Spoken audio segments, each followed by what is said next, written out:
From New York, this is Democracy Now! So we're just saying, let's make it easy for you. Do what you have already done. Open up government.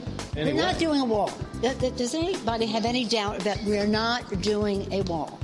So that's it. As the first and now second ever female House Speaker, Nancy Pelosi gavels in the most diverse Congress in U.S. history. Refusing to fund Trump's border wall, the Democrats pass a bill to end the government shutdown. We'll speak with California Congressmember Judy Chu, who's introduced legislation to shut down a tent prison in Tornillo, where 2,300 immigrant children were locked up over Christmas. This is dangerous to house migrants out here. It's cold, it's desolate, it's not sustainable. There's a myriad of things that go on here. We can't monitor these places, and so that's why they shouldn't be here, and they need to push back. Then, as one cabinet member after another is forced to leave the Trump administration over corruption and other issues, will Trump's labor secretary, Alex Acosta, be next? As U.S. prosecutor in Florida, he cut one of the most lenient deals for a serial child sex offender in history. Multimillionaire hedge fund manager Jeffrey Epstein, friend to Bill Clinton, Donald Trump, and others, has been accused of molesting and trafficking hundreds of underage girls, but served just 13 months in a county jail.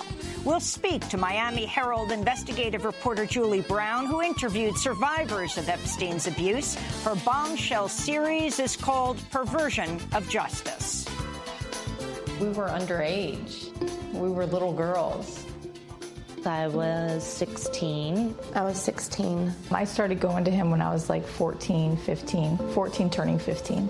If you think at 14, $200, that's a lot of money at 14 years old. I mean, that's a lot of money now. All that and more coming up. Welcome to Democracy Now!, democracynow.org, The War and Peace Report. I'm Amy Goodman.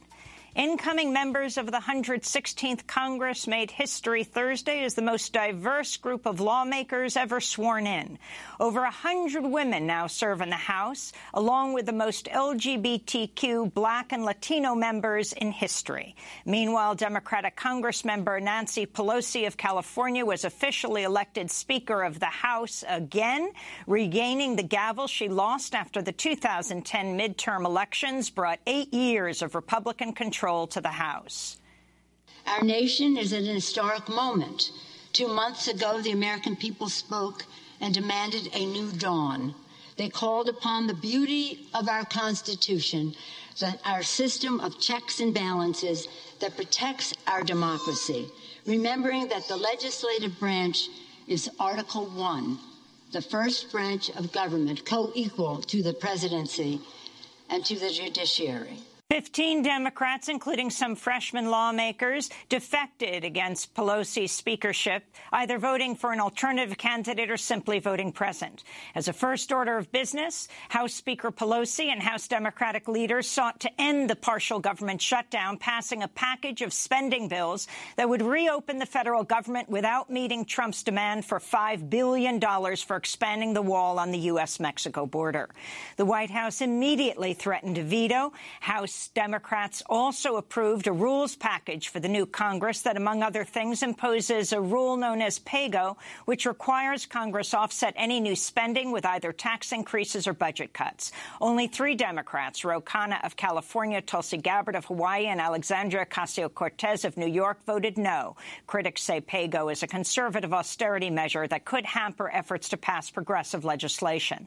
The House also voted to create a new select committee on climate change to ban discrimination based on sexual orientation and gender identity, and to allow lawmakers to wear religious headwear on the House floor.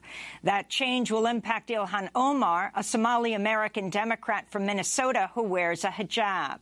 Meanwhile, Washington State Democratic Congressmember Pramila Jayapal said Thursday she's been given the green light by Democratic leaders to hold hearings on whether to create a federal Medicare for all, single-payer health care system by lowering the age of Medicare eligibility to zero.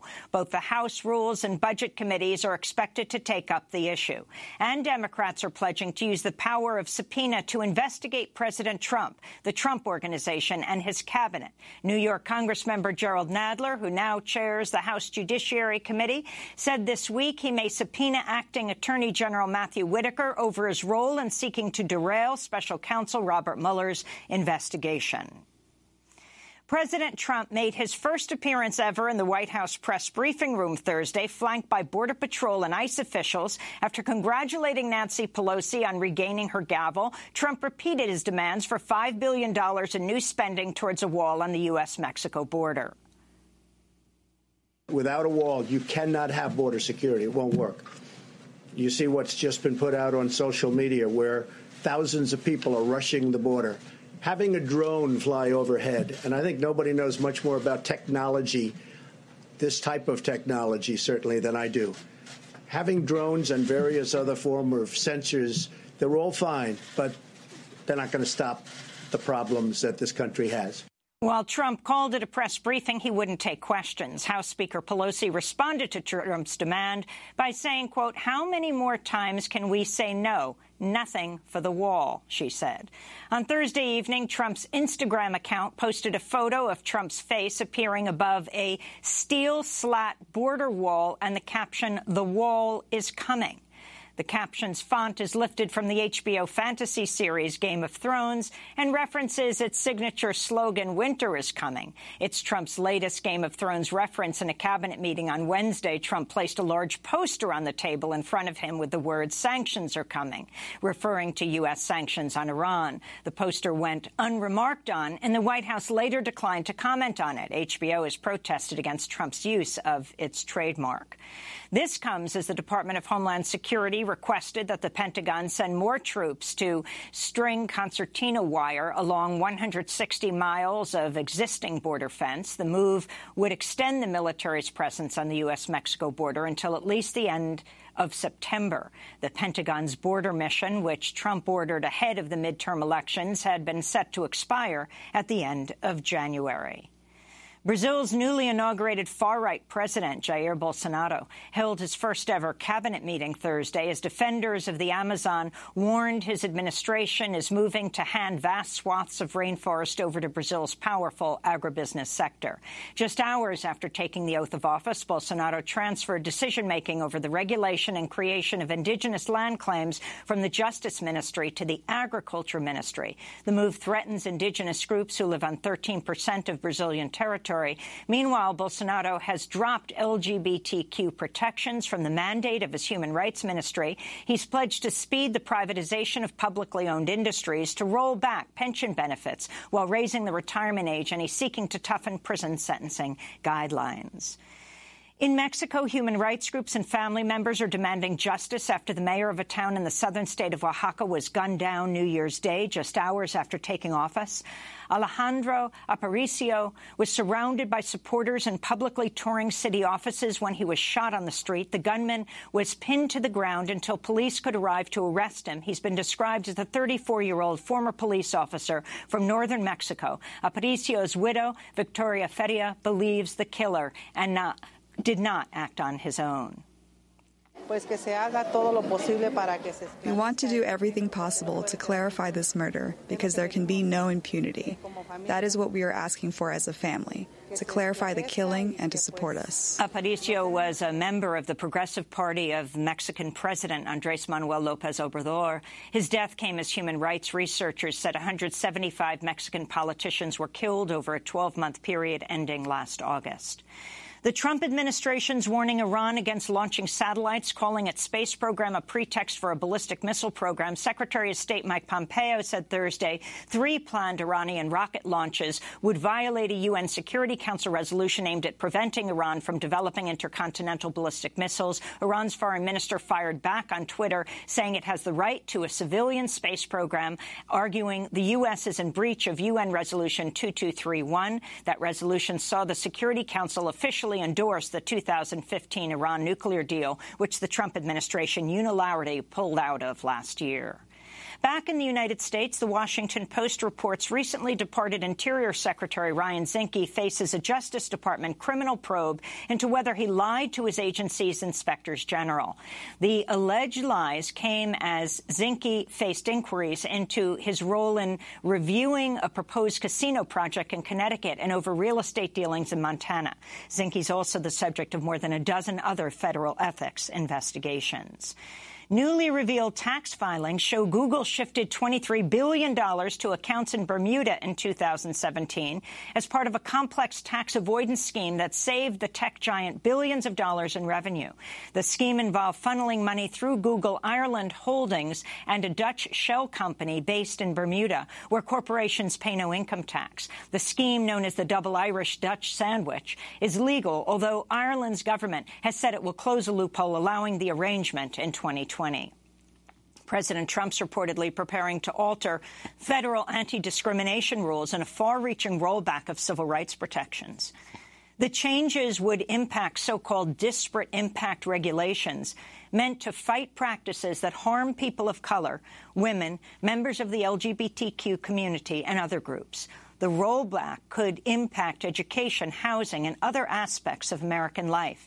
In response, Jeff Robinson of the American Civil Liberties Union said, quote, "It's shameful that this administration is considering dismantling tools to fight discrimination rather than using its power to foster respect for the dignity and equality of all people."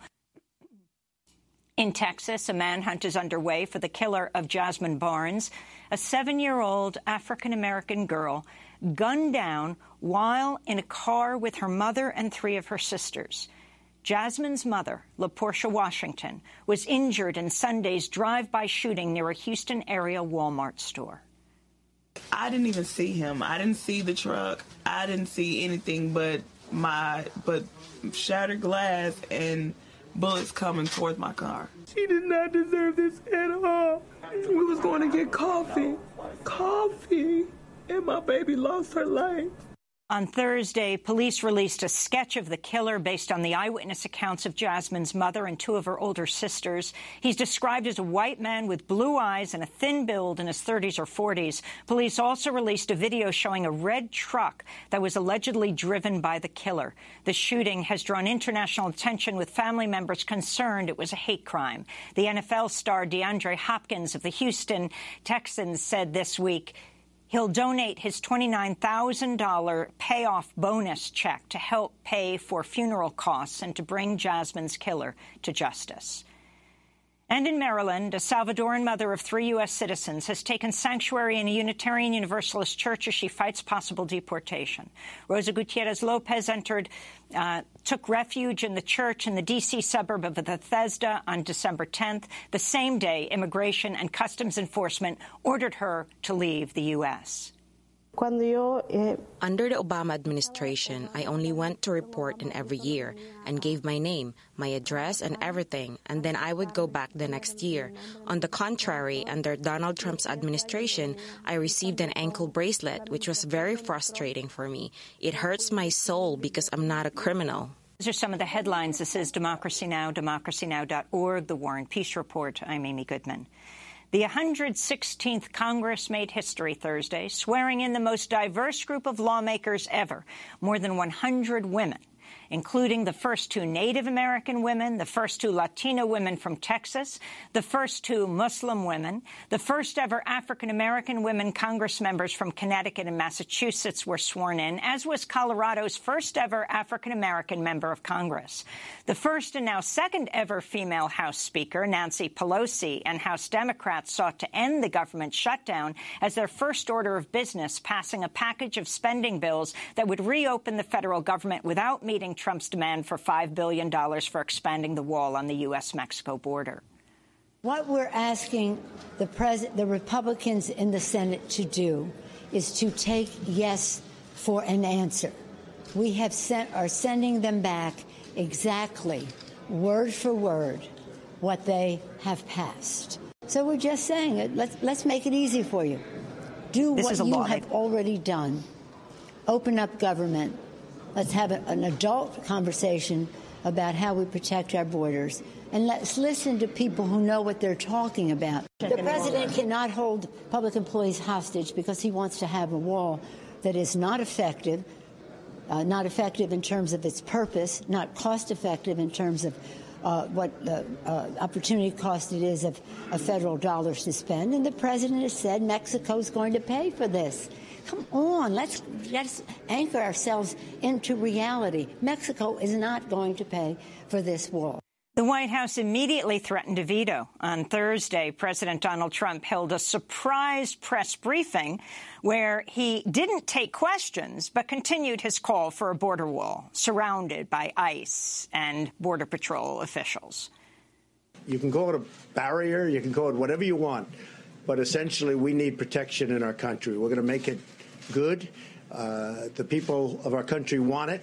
I have never had so much support as I have in the last week over my stance for border security, for border control, and for, frankly, the wall or the barrier.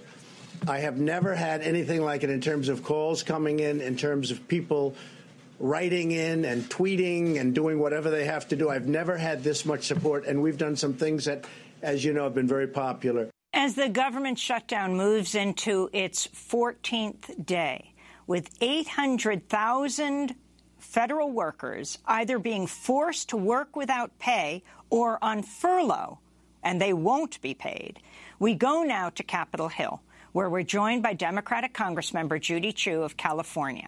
She's the chair of the Congressional Asian Pacific American Caucus. Congressmember Chu is also a member of the Committee on Ways and Means, along with Democratic Senator Jeff Merkley of Oregon. She's introduced the Shutdown Child Prison Camps Act. Her recent piece for the Pasadena Star-News is headlined, Shut Down Trump's Child Prison Camp. Congressmember Judy Chu, welcome to Democracy Now! Congratulations on your swearing in yesterday, along with the most diverse Congress in U.S. history. Your thoughts being in that room and the comparison of the diversity in color, religion, ethnicity, sexual identity on the part of the Democrats versus the Republicans. Oh, it was just so incredibly exciting to be there with the now majority in Congress. You could see the stark difference just when you entered the room as the proceedings started. And that is on the left side of the room where the Democrats sit. There was tremendous diversity. We have a record number of women in Congress. Now there are over 100 women in Congress, but most of them are on the Democratic side. But there is also tremendous diversity. We have the greatest number of Latinos, African Americans, and let me also say we have the greatest number of Asian Pacific Islanders elected to Congress now. We have gone from 18 to now 20 Asian Pacific Islander members of Congress. But it is so exciting that we have now the first 2 Native American women in Congress and the first 2 Muslim American women in Congress in history. So the change is happening, but the change is happening on the Democratic side, and I am so proud of it. Of course, the most exciting thing is that we now have our woman speaker, Nancy Pelosi, who once again makes history as our speaker for this incredible session that we have ahead of us. Talk about the legislation you passed on the first day. The first day was to be able to change the rules so that we have greater transparency in Congress, and it was also to pass bills that would end the government shutdown. On the rules issue, yes, unfortunately, since the last few Congresses, since Republicans took over, we have had a lack of transparency. So our whole goal was to change it so that, for instance, we could have a bill 72 hours before it's voted upon so we can actually read it and contemplate it so that we can have an end to these conflict of interest. So, for instance, members of Congress cannot be on corporate boards, and also so that we can have greater diversity amongst our members, allowing religious headgear on the floor. So those were our rules packages, but the most important thing was that we do not continue the suffering of these federal workers these 800,000 federal workers who either will not be paid or will be paid later and do not have a paycheck now. This is unnecessary suffering. We know that the Senate already passed a bill. In fact, we passed the very same bill that they gave to us before Trump did a turnabout for his demand for $5 billion for the border wall. So we passed two versions of our bills that will end this government shutdown. We know that there is a solution. We know that Trump promised the people that his border wall would be paid by Mexico. Now he's trying to cheat the taxpayers by having the taxpayers pay for it instead. And that is wrong. That's why we are going to send the bill back, and we are saying, Trump, sign this bill. So you passed the continuing resolution that actually the Senate had passed when Trump said he was going to sign it. And, of course, you've passed this, but it was the Republican House that didn't sign off on his $5 billion wall. But I wanted to ask you, Congressmember Chu, about the rules package for the new Congress that, among other things, imposes the rule known as PAYGO, which I know is controversial, which requires Congress offset any new spending with either tax increases or budget cuts. Only 3 Democrats, your colleague, California Congressmember Ro Khanna, Hawaii's Tulsi Gabbard, and New York's Alexandria Ocasio-Cortez voted no, saying PAYGO is a conservative austerity measure that could hamper efforts to pass progressive legislation. Congressmember Jim McGovern has said he won't allow PAYGO to derail progressive causes like Medicare for All. But why, when the Democrats are in power, adopt what they call really Republican legislation? Well, I did vote for the PAYGO provision in rules because it can be easily waived. It will not stop us from contemplating bills such as Medicare for All because all it takes is a majority of those who are voting to be able to waive this PAYGO requirement. At the same time, I think that the PAYGO statute should be changed and actually eliminated. And let me just say that the 2 chairs of our Congressional Progressive Caucus also voted for the rules package, which included PAYGO, because of this waiver provision.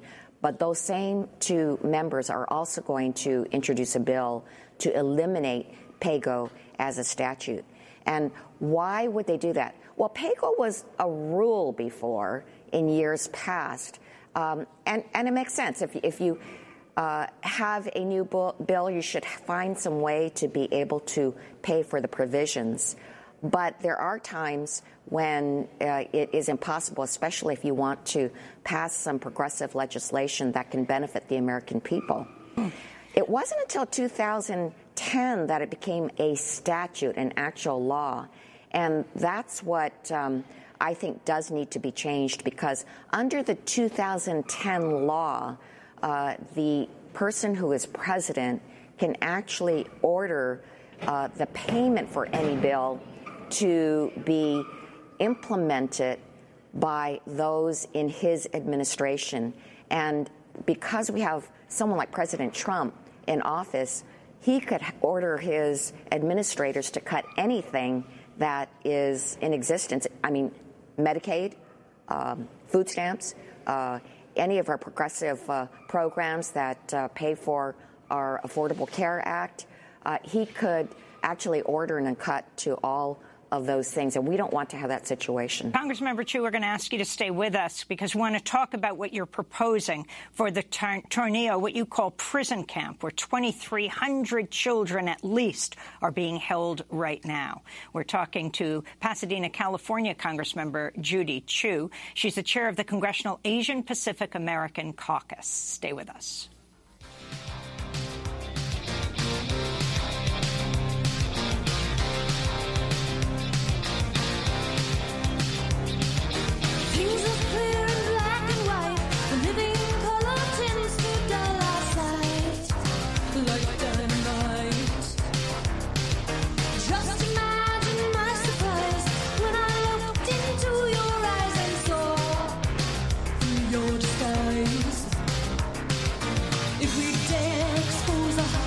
Just to feel the purest thoughts, that's when strange sensations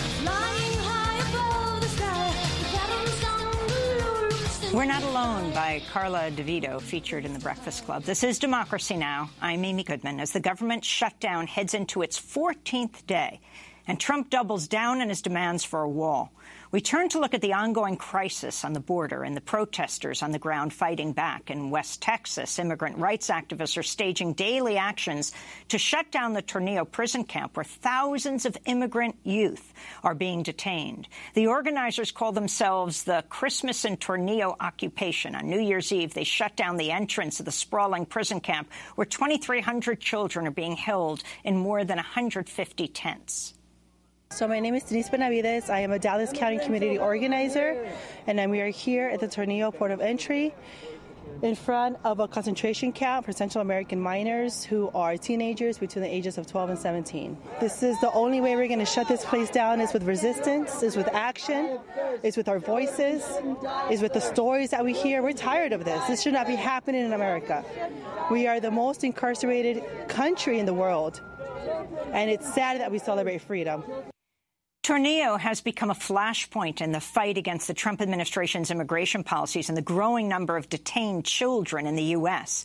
The tent prison opened operations in June with capacity for 360 children, has since expanded to hold thousands. In November, a Trump administration memo revealed rigorous staff background checks at Tornillo were waived. The facility was supposed to close December 31st, but will remain open into 2019, according to DHS, the Department of Health and Human Services. For more, we're going to El Paso, Texas, where we're joined by Juan Ortiz, immigrant and indigenous rights activist, lead organizer of the Christmas in Tornillo Occupation. Still with us in Washington, D.C., Democratic Congressmember Judy Chu, who represents Pasadena and other areas. Along with Democratic Senator Jeff Merkley, she's introduced the Shutdown Child Prison Camps Act. Congressmember Chu, explain what this act would do. Down child prison camps, such as in Tornillo, so that this cannot happen again. I was shocked when I went in December on a congressional trip led by Senator Jeff Merkley. I was shocked that such camps existed. And let me say something about what I saw. We drove for an hour past civilization, past dead cotton fields. It seemed like there was nothing, and then emerging out of nowhere was a whole tent city of these gigantic white tents.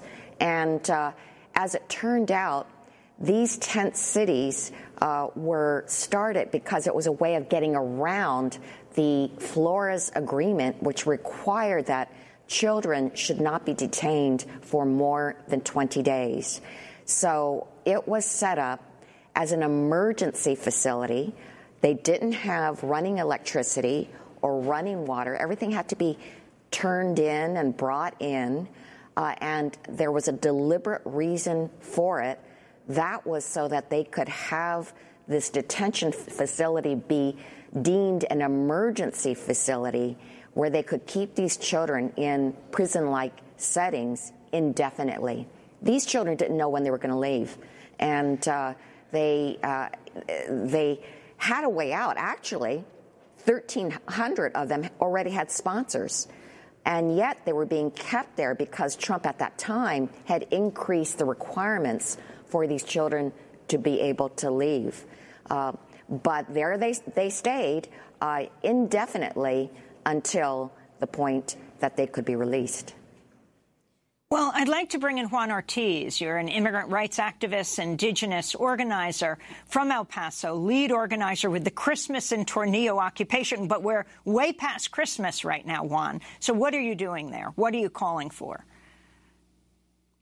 So basically what we're doing now is occupying space, but since it originally has started under the auspices of being there during the Christmas season and doing actions of resistance there, it wound up morphing into something greater because we walked in straight into, well, the people from outside of town, into humanitarian crisis. And so we were there at the Greyhound station where people were dropped off in the cold without any ability to be able to fend the weather or the conditions in which they were released. So we wound up becoming a camp that was also, aside from resisting, also assisting the community in the humanitarian needs that came up during that time. And now we're occupying space to make sure it closes and to be present and assist the community ongoingly in terms of whatever it is that comes up during our with our network of partners, because these things are ongoing. DHS continues to drop people off at the different, now not only Greyhound stations, but also in hotels and other facilities that have been brought up just to be able to deal with the overflow, the massive overflow of people that are being released into the streets.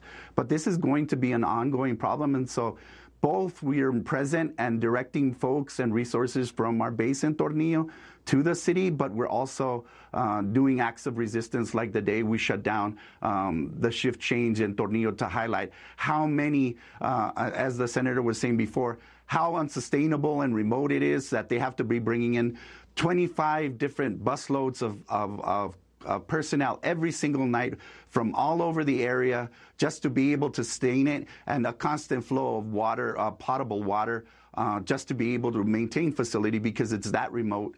It's the conditions are that draconian, and it's that isolated from the rest of El Paso that just to have a presence there is really taxing even to us who are from the city, just to be able to camp out there. Lots of our people have gotten sick. The conditions are harsh, and that's just from outside, just outside the encampment. Juan Ortiz, if you can describe, I mean, in this last month, 2 children have died that we know of in U.S. custody, actually in a remote area of New Mexico. We heard about the dumping of hundreds of people by the U.S. The border officials in El Paso. You were there. Describe what you saw and the condition of the children. Yes, I and Denise Benavides, who spoke earlier, and Elizabeth Vega, who are from Ferguson and different parts of Texas and Dallas, we all converged there on the day everyone arrived, because we're part of networks that give us a heads up when these humanitarian crises are happening. So I live not too far from the Greyhound station, and what we ran into there was a situation in which DHS had left a lot, and ICE had left a lot of people at the Greyhound stations. It was coming increasingly colder. There was a lot of people already sick. They hadn't eaten probably in days, from what we can tell. The children were thirsty. All these different conditions on top of people already, their immune systems were compromised by not eating adequately. The adults were sick. So I recognized what it was, and in essence what it was the exact conditions that DHS were denying existed in their facilities and under their custody that caused the deaths of Jacqueline and then afterwards Felipe. And actually, Jacqueline died in El Paso, not even 2 miles from the Greyhound station in which the rest of the migrants were abandoned. And she died after a long battle of exposure. And that just, for me, reified that situation there. Proved it became demonstrable what the administration was denying, that they were creating conditions in which children died. Anyone who was there that day, and we were there that day assisting, could understand that the structural violence that was enacted against those children and continues to be enacted against those children in places like Tornillo, that was proof positive for us and anyone who was there to witness that those conditions are indeed real and they're indeed ongoing. And Congressmember Judy Chu, now that the Democrats are in charge of the House, though the co-sponsor, Senator Merkley, of course, is in a Republican Senate, how are you going to push the closing of Tornillo legislation? We need to make sure that the American public knows that this is going on so that they have the same outrage that there was when the child separations was occurring. I think that most Americans do not know about these kind of tent cities. In fact, the outrage so far has resulted in at least the Trump administration saying that they are going to close it down mid-January. But we do not trust it, And the Shut Tornillo Down Coalition does not trust it because they could create this emergency tent city elsewhere, and they could just have it spring up somewhere, just like they did with this, in which they started with hundreds. But by the time we got there, there were 2,700 children that were being detained in that particular facility. So we want to make sure that there is a permanent solution to this problem. We want to have hearings on this. We want to create as much pressure as possible so that we can ensure that this will not happen again. According to the Associated Press, the government also plans to house more teenagers in another temporary facility in Homestead, Florida, expanding the total number of beds from 1,300 to more than 2,300. So you see what is going on. They are just simply moving these facilities around, and the very same thing could occur in Homestead, Florida, where you have thousands of children that are being detained. It is inhumane, and I could not believe it. When I went to Tornillo, I saw these children walking around in single file with a guard at the front and a guard in the back just to go to the restroom. They had to have a guard accompany them.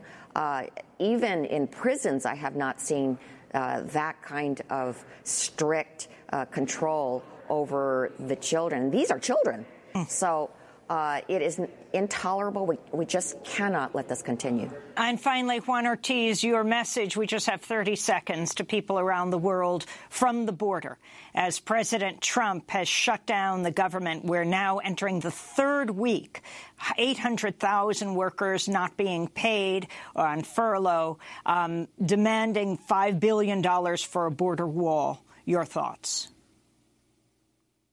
And it's important to know that this is part of a process, like the senator was mentioning. Tornillo is there because of family separations. Family separations are there because of zero tolerance. Zero tolerance was there because of criminalization of immigration. And what's not part of the process is this humanitarian aid that border communities have had to step up with. Our partners in immigrant families together at Movimiento Cosecha have all been taxed. Migrant Solidarity Committee in El Paso have had to step up double of their amount of humanitarian aid that they are able to assist folks. And communities like ours are being overstretched. And the system shouldn't depend on humanitarian aid to be able to save lives. That just is proof positive that the system and the state apparatus is broken, and that we as a community are tired of all these policies that are being enacted with no infrastructure, and all these remote and desolate places along the border were not built to house and don't have the capacity to be able to house human beings in a way that's sustainable. And so you'll have more deaths. More people on the border will have to sacrifice more and more. And it's all part of a process which is due to all these reactionary and xenophobic and racist policies directed at our community on both sides, and we recognize that. And I thank all the border communities and the rest of our partners that have helped us out through this process, because we are being overwhelmed, and our communities are showing their true nature, are stepping up to the plate to fill in a void that they shouldn't have to, because the state apparatus shouldn't have to depend on charity, and the charity of people along the border who are already impoverished, who come from the communities are already challenged to be able to function, and the system is simply not functioning. Tornillo is just proof positive of a system, and the system itself is in chaos, not the border. The border is the one that's been stepping up and filling in the void and the chaos. And ordering the chaos that the administration is creating. Juan Ortiz, I want to thank you for being with us, Indigenous and immigrant rights activist, speaking to us from El Paso, one of the lead organizers of Christmas in Tornillo occupation. And thank you so much to Democratic Congressmember Judy Chu of Pasadena and surrounding areas, and California chair of the Congressional Asian Pacific American Caucus, also a member of the Ways and Means Committee, has introduced legislation to shut down child prison camps.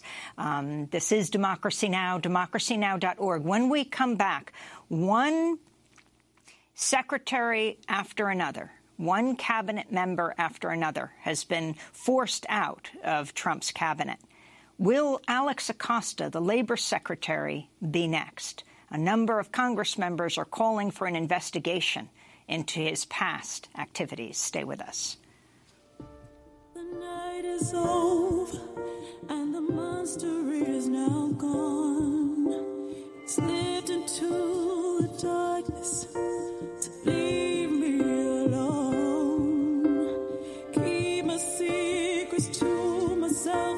No one knows my pain. Can't explain the love he has. I feel so ashamed.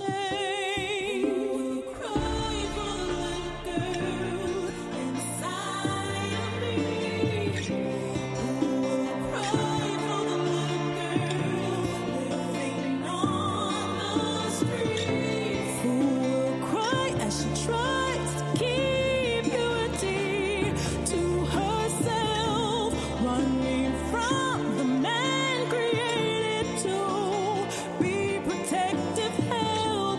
Who will wipe her eyes from the tears she shed, asking for someone to save. Who Will Cry for the Little Girl by Shawana Ray. This is Democracy Now! I'm Amy Goodman. One cabinet member after another has been forced to leave the Trump administration over corruption and other issues, leaving Trump's cabinet at its most unstable since he's assumed office 2 years ago. The Environmental Protection Agency, the Departments of Justice, and the Interior are all being headed by acting officials. We turn now to look at whether Trump's Labor Secretary, Alex Acosta, will be the next Trump cabinet member to go. As U.S. prosecutor in Florida, Acosta cut what's been described as one of the most lenient deals for a serial child sex offender in history.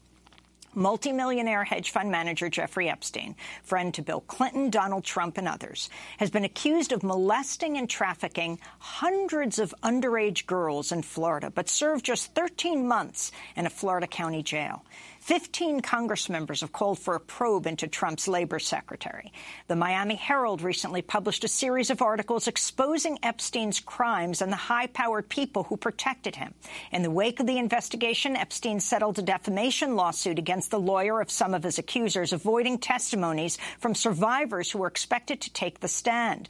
A separate case to overturn the original 2008 plea deal is still pending. For more, we're joined by Julie Brown, longtime investigative reporter at the Miami Herald, past winner of the George Polk Award, Robert F. Kennedy Human Rights Center Award. Her series exposing multimillionaire Jeffrey Epstein's crimes is headlined Perversion of Justice. Julie, welcome to Democracy Now! This investigation is epic. Explain why you focused on Jeffrey Epstein, how you learned about his story, and give us the background. Well, I had covered a number of stories about the Florida prison system, and I knew that sex trafficking was a big problem here in Florida. And every time, quite frankly, I started to do a story about sex trafficking and do some homework on it, Mr. Epstein's name kept coming up.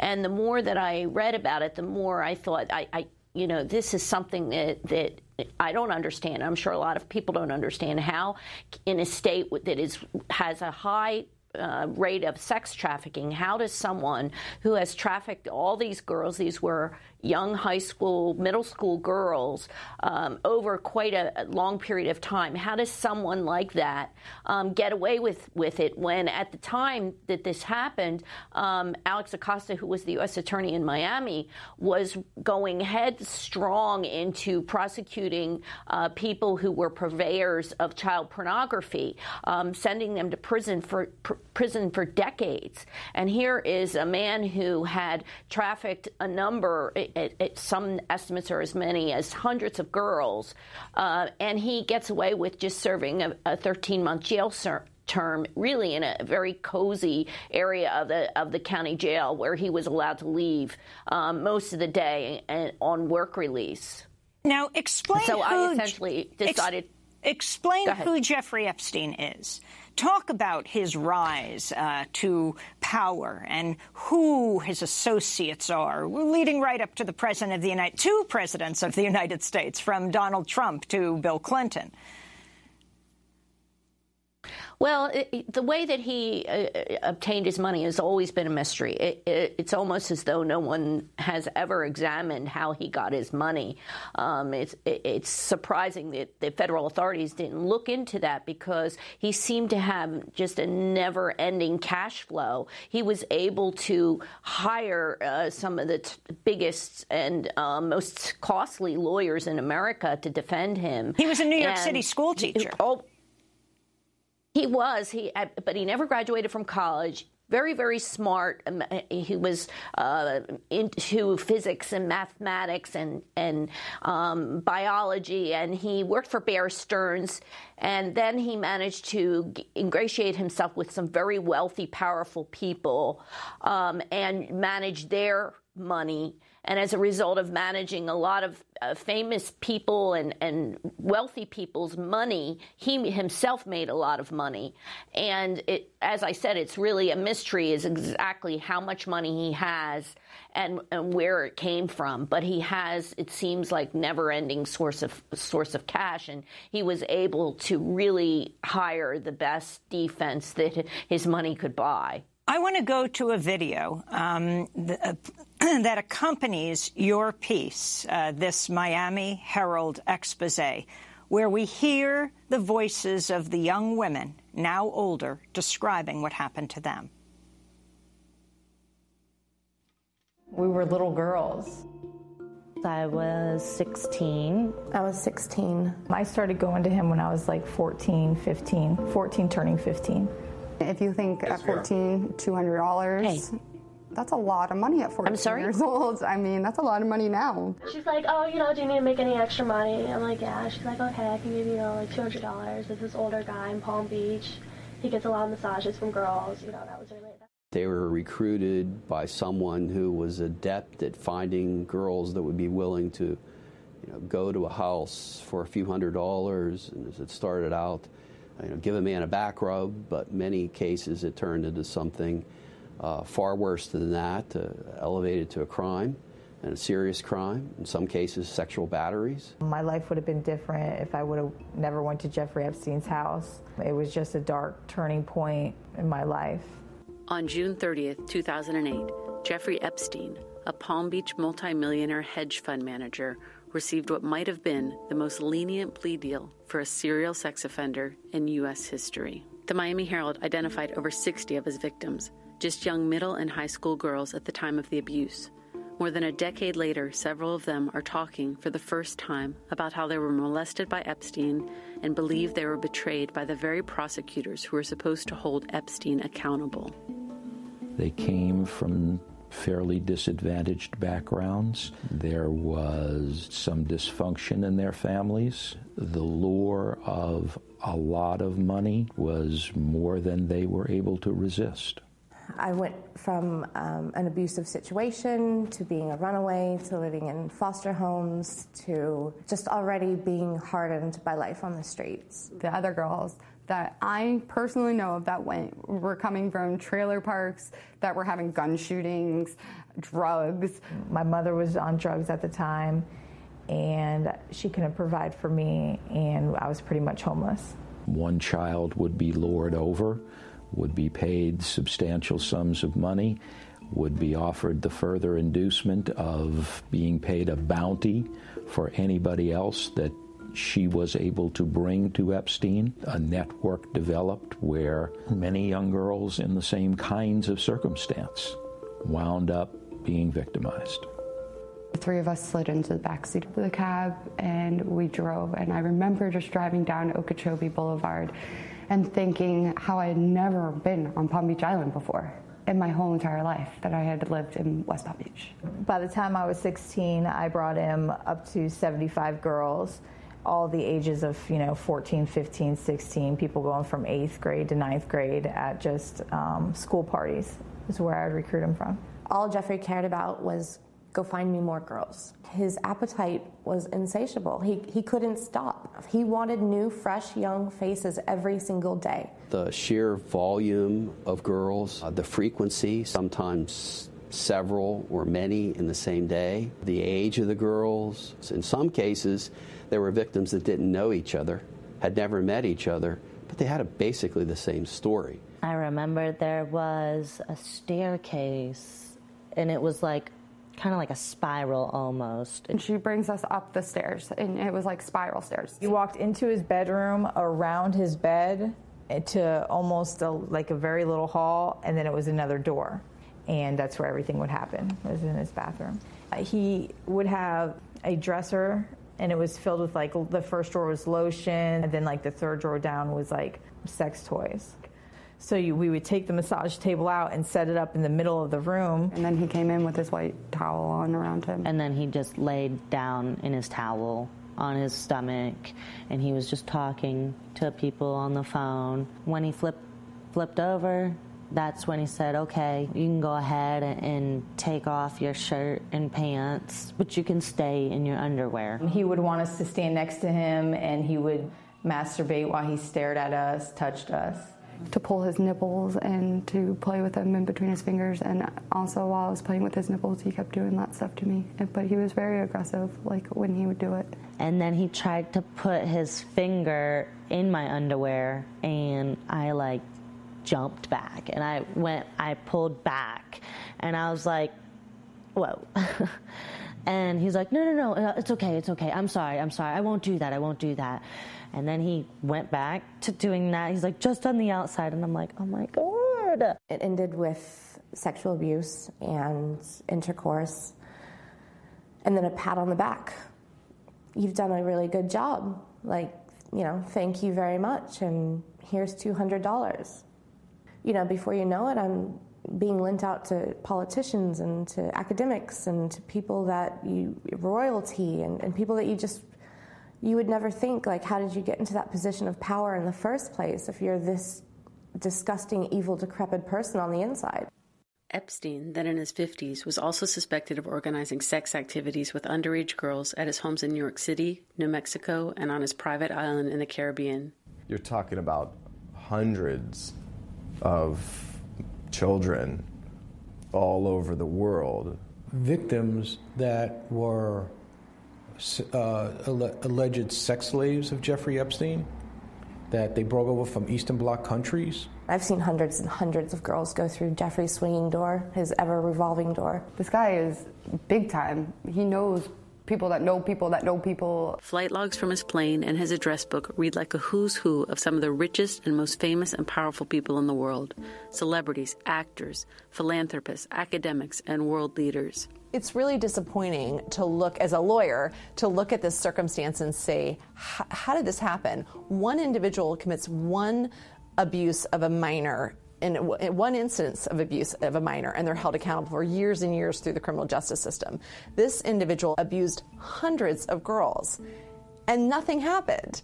It's really, really unfortunate. We look at that and we say, how did the criminal justice system fail these girls in such a significant way? How has that happened? There was ample physical evidence and witness testimony to support the girls' stories, including notepads seized from Epstein's home with their names and phone numbers, along with phone records. Despite the corroborating evidence, Palm Beach State Attorney Barry Krischer wanted to charge Epstein only with a misdemeanor. And once that happened, it was clear to me that justice would not be served by the state attorney in the handling of the case, and we referred to the FBI. And then there were many, many more victims after that time. Epstein hired somebody that would impress the state attorney, Barry Krischer, to drop the investigation. The U.S. Attorney's Office got involved with this case with Jeffrey Epstein's A-list of defense attorneys that are extremely well known and extremely powerful. I think these attorneys were able to manipulate the sitting U.S. attorney and the assistant U.S. attorney working the cases. A few things happened in this case that during my law enforcement career I've never seen before. The U.S. attorneys here had an indictment and they were sending it back and forth to Jeffrey's lawyers for changes. Never seen anything like that before. Well, I started getting somewhat of an inclination that this is a situation where somehow, for some reason, the defendant and the government are working together against the victims, although that kind of conspiracy theory sounds so preposterous that I didn't want to believe it. A report produced by the Miami Herald based on Julie Brown's investigative reporting. Julie Brown is with us now. It is such an astounding story, Julie. It actually goes through this day. Take it from there and what happened to him and Alex Acosta's role. The current labor secretary. Now, to be clear, Donald Trump, quoted in New York Magazine in 2002, said, "I've known Jeff for 15 years, terrific guy. He's a lot of fun to be with. It's even that he likes beautiful women as much as I do, and many of them are on the younger side, no doubt about it. Jeffrey enjoys this social life." His plane, referred to by the press as the Lolita Express. President Clinton took it many times, his flights. But explain what happened with Alex Acosta and where this all goes from the report we just heard. Well, Alex Acosta was a Republican who was nominated in the Justice Department under President George W. Bush. He was also at one point in the administration, in the Bush administration, as the second in charge of the Department of Civil Rights in the Justice Department. And from there, he was nominated to become U.S. Attorney in Miami. And so at the time that this case popped up in West Palm Beach, Epstein was very much affiliated with Democratic causes. He was friends with the Clintons. He had donated money to Governor Richardson in New Mexico, where he also owns a property. He had a lot of important friends on both sides of the political aisle.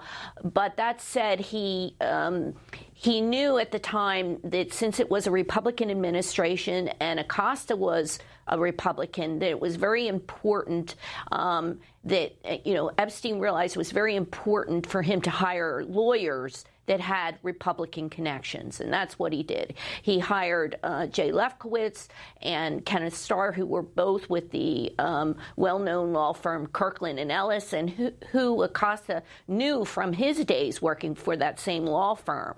So they all had rubbed shoulders in the same kind of, legal circles as well as political circles. So Epstein was pretty shrewd in who he hired as lawyers. Even though he was more aligned with Democrats, he knew that what he needed to do was hire Republicans. And that's essentially what he did. He hired people who knew Acosta and who Acosta looked up to. Kenneth Starr, of course, was someone that Acosta would have looked up to. And so I think it made it very hard for Alex Acosta to feel like he was going to go up against all these people. He was ambitious, and he wanted to go further in his political career. And there's a school of thought out there that he acquiesced to a lot of these lawyers' demands because he knew that if he went against these lawyers, it probably would have hurt his political career. And now Congress members are calling for an investigation into his role in and what has happened at this point with Jeffrey Epstein. We just have 30 seconds, then we'll do part 2 of this and post it online at democracynow.org. Well, he served his 13 months quite a number of years ago, and he was released in 2008, and he has basically just gone on to live his jet-setting life. And there are civil lawsuits now. Yeah, he isn't affiliated with them. The 2 most recent ones were settled as soon as my story ran. There is one that he's not a party to. Several of the girls are suing the U.S. government, hoping to overturn that plea agreement. We're going to do part 2, post online at democracynow.org. Julie Brown, longtime investigative reporter at the Miami Herald. We'll link to her piece, Perversion of Justice. I'm Amy Goodman. Thanks for joining us.